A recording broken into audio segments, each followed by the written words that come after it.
Hello everyone, आप सभी का एक बार से फिर से स्वागत है SSC one page note series में। मैं आपसे एक सिंपल क्वेश्चन पूछना चाह रहा हूँ। केंद्र सरकार के पास जीएसटी कलेक्शन होती है, टैक्स कलेक्शन होता है पूरे साल, बहुत सारे लाखों करोड़ रुपए में होती है। राज्यों को पैसे की जरूरत पड़ती है। केंद्र सरकार राज्य सरकार को कितना पैसा देगी ये कौन निर्धारित करता है? क्या राज्यों की डिमांड के आधार पर मिलता है या फिर राज्य वो पैसे एक्सेप्ट कर लेते हैं जो केंद्र देती है, चाहे वो कम हो चाहे वो ज़्यादा हो। फिर बात आती है कि राज्यों में कुछ राज्यों को पैसे ज़्यादा मिलते हैं, कुछ को कम मिलते हैं। तो फिर ये कैसे डिसाइड होता है? कौन डिसाइड करता है कि केंद्र के पैसे राज्य को जाएंगे और राज्यों में आपस में कैसे बांटे जाएंगे? ये कौन डिसाइड करता है? क्या कोई संवैधानिक संस्था है या फिर ये कुछ एक आर्बिट्रेरी अपने मनगढ़ंत फार्मूले हैं? इसके बारे में हम जानेंगे। अंत तक बने रहिए, बहुत सारे क्वेश्चन यहाँ से बनते हैं, सारे कॉन्सेप्ट यहाँ से क्लियर होंगे आपके। तो ये हमारी संस्था का नाम है फाइनेंस कमीशन, वित्त आयोग। वित्त आयोग नाम से स्पष्ट है, फाइनेंसेस को डील करती है। ये एक संवैधानिक संस्था यानी कॉन्स्टिट्यूशनल बॉडी है, created by article 280 of the Indian constitution. Bharat के संविधान में आर्टिकल 280 के तहत इसका निर्माण किया गया था। सबसे ज़्यादा repeated question state PCS SSC के सारे क्वेश्चन सीजीएल जीडी एसएचएसएल सब में ये पूछा गया है अभी तक। तो ये एक संवैधानिक संस्था है, आर्टिकल 280 के तहत इसका निर्माण किया गया था। काम क्या है? ये हर साल बनाई जाती है और टैक्स के पैसे को कैसे बांटना है सेंट्रल गवर्नमेंट और स्टेट गवर्नमेंट में, ये निर्णायक भूमिका अदा करती है। पहला काम हो गया इसका। मेन कारण क्या है इसका? जो टैक्स के पैसे हैं, चाहे वो इनकम टैक्स हो चाहे वो जीएसटी हो, कैसे डिवाइड करना है और कैसे फंड्स को रेकमेंड करना है उन राज्यों को जिनको पैसे की ज़्यादा ज़रूरत है। ठीक है, तो पहला काम केंद्र से पैसे उठवा के राज्य को दिलवाती है। ठीक है, राज्य कई सारे हो गए, अब राज्य आपस में कैसे बांटेंगे ये भी ये निर्णायक भूमिका अदा करती है। तो इसके दो काम पूरे हो गए। और इसकी की रोल्स जान लेते हैं सबसे पहले, और ये बहुत ही इंपॉर्टेंट है, बहुत ही इंपॉर्टेंट है। सेंट्रल वर्सेस स्टेट्स, ये कैसे डिसाइड करती है कि केंद्र सरकार का पैसा कितना परसेंट पैसा, अगर केंद्र सरकार को 100 रुपये प्राप्त हुए तो 100 रुपये उठा के तुरंत स्टेट्स को नहीं दे देगी, क्योंकि केंद्र सरकार बहुत सारे संस्थान हैं जो सेंट्रल गवर्नमेंट उसको मैनेज करती है, बहुत सारे चीज़ें हैं जो सेंट्रल गवर्नमेंट मैनेज करती है, तो सारा पैसा वो राज्यों को नहीं दे सकती है। तो ये डिसाइड करता है फाइनेंस कमीशन कि केंद्र सरकार के कितने पैसे राज्यों को मिलेंगे। फिर दूसरा काम आता है कि राज्यों को पैसे तो दिलवा दिए, अब राज्य आपस में कैसे बांटेंगे। ठीक है, इसका भी एक नियम है, कानून है, फार्मूला है इसका। फिर क्या होगा कि कुछ राज्य या तो बहुत ज़्यादा गरीब हैं, उनको स्पेशल फंड कैसे दिए जाएंगे, किस बेसिस पे दिए जाएंगे, ये आर्टिकल 275 के तहत निर्णायक भूमिका अदा करता है फाइनेंस कमीशन।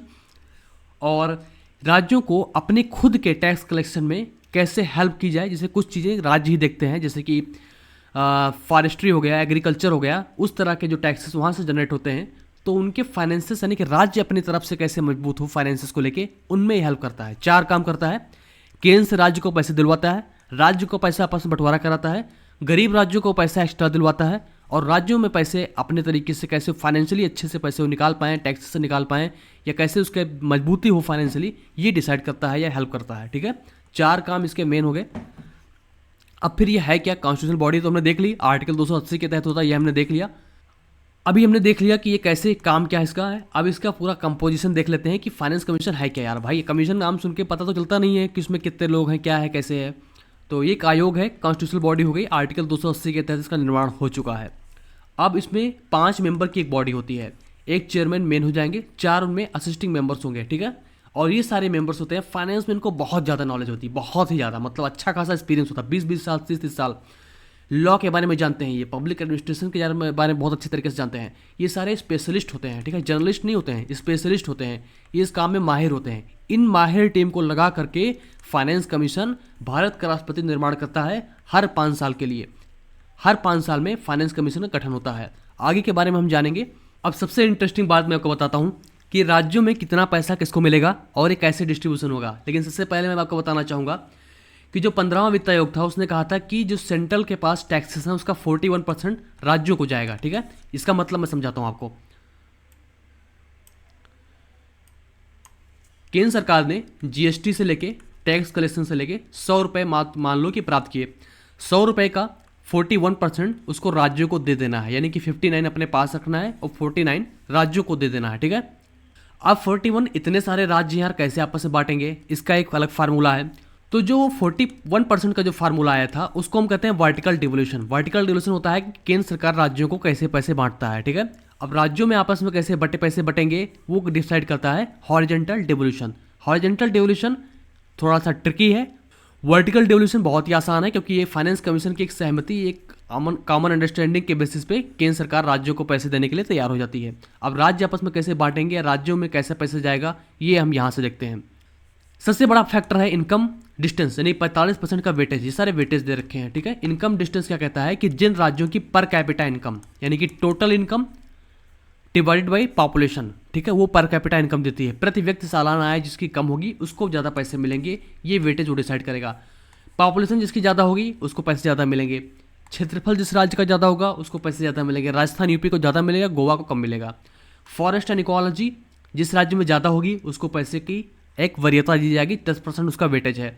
डेमोग्राफिक परफॉर्मेंस, कैसे परफॉर्म कर रहे हैं, कैसे पॉपुलेशन कंट्रोल कर रहे हैं, या फिर बहुत सारे मेजर्स जो पॉजिटिव मेजर्स अच्छे से ले रहे हैं, वो 12.5% उसके लिए है। और टैक्स एफर्ट, यानी कि कौन से राज्य अच्छे से पैसे में टैक्स में जो कलेक्शन कर रहे हैं उन बेसिस पे 2.5% वेटेज दिया जाएगा। मेन क्या है हमारा, इनकम डिस्टेंस, यानी कि पर कैपिटा इनकम जिस राज्य की कम होगी उसको पैसे ज़्यादा मिलेंगे, जो कि 41% का हमारा जो डिस्ट्रीब्यूशन फार्मूला आया था उसमें से इन राज्यों को पैसे ज़्यादा मिलेंगे। होपफुली ये क्लियर होगा आपको। 2-3 फैक्ट इसमें हमें याद रखने की, पॉपुलेशन जो हमारी कैलकुलेट की गई थी 15वें फाइनेंस कमीशन जो अभी चल रहा है, उसमें हमने 2011 का सेंसस लिया था। उसके पहले जितने फाइनेंस कमीशन आए थे सब 1971 के डेटा लेके चल रहे थे। तो सबसे बड़ा बदलाव हमने यहाँ पे किया कि 15 फाइनेंस कमीशन में हमने 2011 का सेंसस लिया, जो कि सबसे लेटेस्ट है। 15 फाइनेंस कमीशन में स्टेट्स को 41% मिलने थे, यानी कि ये वर्टिकल डिवोल्यूशन हो गया।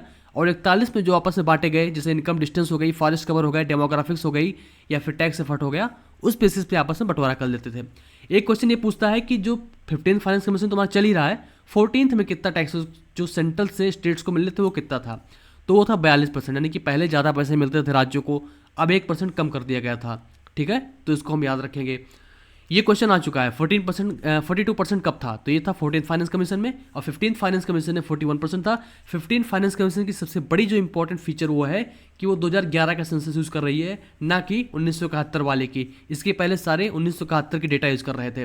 पहला फाइनेंस कमीशन हमारा बना था केसी नियोगी, इसके जो फाइनेंस कमिश्नर थे, उसने बेसिक रूल सेट किया था कि टैक्स शेयरिंग कैसे होगी, ठीक है। उसी के बेसिस पे हम टैक्स शेयरिंग अभी भी कर रहे हैं।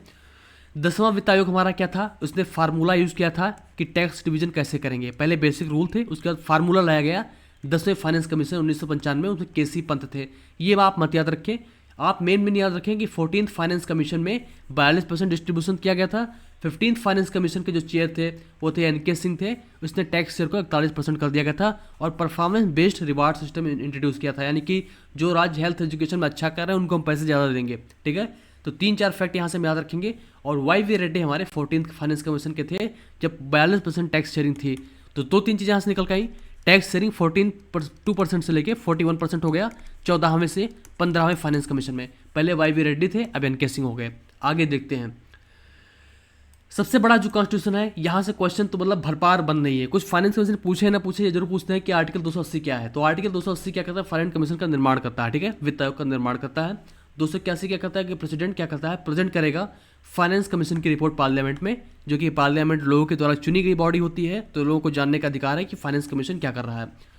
फाइनेंस कमीशन के मेंबर्स चूंकि प्रेसिडेंट द्वारा नियुक्त होते हैं, इसीलिए ये सारी रिपोर्ट प्रेसिडेंट को सबमिट करता है। इसी प्रकार से इलेक्शन कमीशन ऑफ इंडिया और यूपीएससी भी अपनी रिपोर्ट प्रेसिडेंट को सबमिट करता है। ये हमारी कॉन्स्टिट्यूशनल बॉडी की सीरीज़ है। अगर आपने अभी तक ईसीआई और यूपीएससी के वीडियोस नहीं देखे हैं, बहुत ही शॉर्ट क्रिस्प कंसाइज हैं, तो आप जाके देख सकते हैं, डिस्क्रिप्शन में लिंक दे दूंगा उसकी।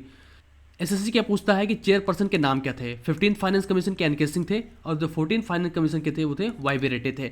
14th फाइनेंस कमीशन में स्टेट्स कितने टैक्सेस मिलने थे, यानी कि वर्टिकल डिवोल्यूशन कितना था, 42% था। अब कितना हो गया, 41% हो गया। पर्सेंट ऑफ टैक्सेस शेयर वही सेम क्वेश्चन हो गया।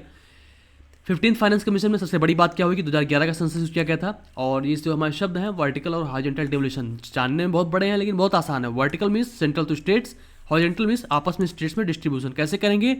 हॉरिजॉन्टल डिवोल्यूशन में कैसे करेंगे, हम डिस्टेंस शेयरिंग फार्मूला यूज करते हैं, जिसमें ये डिसाइड करते हैं कि पर कैपिटा इनकम किसकी ज़्यादा है, किसकी कम है, किसमें फॉरेस्ट कवर अच्छा है, किसमें टैक्स एफर्ट अच्छा है, किसमें पॉपुलेशन कैसी है। इस प्रकार से हम उसी बेसिस पे हम हॉरिजॉन्टल डिवोल्यूशन यानी कि राज्यों में टैक्सेस का बंटवारा करते हैं। ग्रांट इन एड एक नया टर्म है। जो राज्य फाइनेंशियली बहुत पोर होते हैं, यानी कि इन पैसे को मिलने के बाद भी कुछ एक्स्ट्रा पैसों की जरूरत होती है, तो ये डिसाइड करते हैं ग्रांट इन एड्स द्वारा। ये फाइनेंस कमीशन डिसाइड करता है। कुछ क्विक टिप जान लेते हैं, वही मेमोरी हैक हो गया। 15th फाइनेंस कमीशन 41% था 5 साल के लिए, 2021 से 25 तक की, ठीक है। फाइनेंस कमीशन जीएसटी काउंसिल बिल्कुल नहीं है। जीएसटी काउंसिल डिसाइड करता है कि टैक्स के रेट क्या है, ठीक है, कैसे टैक्स कलेक्शन करने हैं। फाइनेंस कमीशन नीति आयोग नहीं है, क्योंकि नीति आयोग पॉलिसीज बनाता है, प्लानिंग बनाता है कि कैसे चीज़ों को मतलब एग्जीक्यूट करना है। फाइनेंस कमीशन बिल्कुल अलग संस्था हो गई। बोनस फैक्ट्स क्या थे कि फाइनेंस कमीशन जो 15 था उसने क्या किया था कि उन राज्यों को रिवार्ड देना शुरू कर दिया था जिसने हेल्थ, एजुकेशन और डिजास्टर मैनेजमेंट बहुत अच्छा काम किया था, यानी कि उनको पैसे थोड़े ज़्यादा देने शुरू कर दिए थे, ये भी वेटेज में डाल दिया था। अब सबसे महत्वपूर्ण बात हमारे पास ये है कि 16 फाइनेंस कमीशन आने वाला है और ये जो हमारा चेयर किया जाएगा वो होंगे डॉक्टर अरविंद पनगड़िया। ये पहले क्या थे, वाइस चेयरमैन नीति आयोग थे। इसको आप चाहे ना भी जाने, लेकिन डॉक्टर अरविंद पनगड़िया अभी 16 फाइनेंस कमीशन जो हमारा स्टार्ट होने वाला है 1 अप्रैल 2026 से 31 मार्च 2031 तक, यानी 5 साल के लिए शुरू होने वाला है, यानी कि नेक्स्ट ईयर शुरू होगा और 31 अक्टूबर 2025 तक हमारे जो ये रिकमेंडेशन है, जो 15th फाइनेंस कमीशन है, ये सब खत्म हो जाएगा। 16 फाइनेंस कमीशन की शुरुआत हमारी 1 अप्रैल 2026 से मार्च 31 2031 तक हो जाएगी। होपफुली फाइनेंस कमीशन आपका क्लियर हो गया होगा, की पॉइंट्स हमने समझ लिए होंगे। कोई डाउट या फीडबैक हो तो प्लीज़ जरूर शेयर करें। प्लीज़ वीडियो को लाइक कर लें, दोस्तों में शेयर कर दें और चैनल को सब्सक्राइब करना बिल्कुल ना भूलें।